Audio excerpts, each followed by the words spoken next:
First of all মানে আমার যখন হেয়ার ফল শুরু হয় সেটা হচ্ছে বিগত 2020 থেকে। তো 2020 পর মানে থেকে আমার হেয়ার লস শুরু হয়। তারপরে হতে ফার্স্টে সামনের দিকে হয়, তারপরে ক্রাউন এরিয়াতে হয়। তো তারপরে অনেকটা হেয়ার লস হয়ে যাওয়ার পর মানে আমি অনেক কিছু ইউজ করেছিলাম, যে অনেক রকম অয়েল, তারপরে নানা রকম প্রোডাক্টস আমি ইউজ করেছিলাম, বাট কোনো রকম রেজাল্ট আমি পাইনি।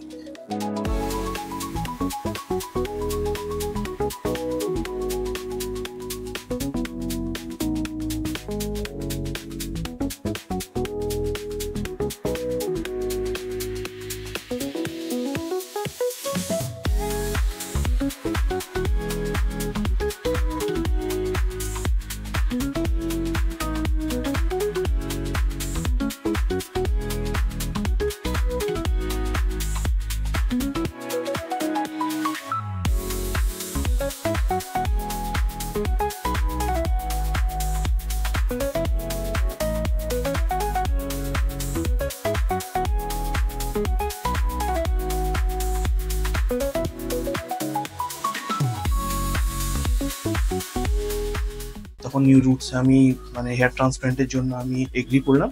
তো তারপর আমার ট্রান্সপ্ল্যান্ট হলো, এবং ট্রান্সপ্ল্যান্ট হওয়ার পর এবং এখন আমি যেখানেই যাই খুব কনফিডেন্ট ফিল করি, এবং লোকের সাথে ইন্টারাকচুয়াল যখন আমার হয় তখন আমি খুব কনফিডেন্ট ফিল করি এবং খুব ভালো লাগে আমার। তো নিউ রুটসকে খুব খুব থ্যাংক ইউ যে আমাকে আমার পুরোনো রূপে ফিরিয়ে দেওয়ার জন্য।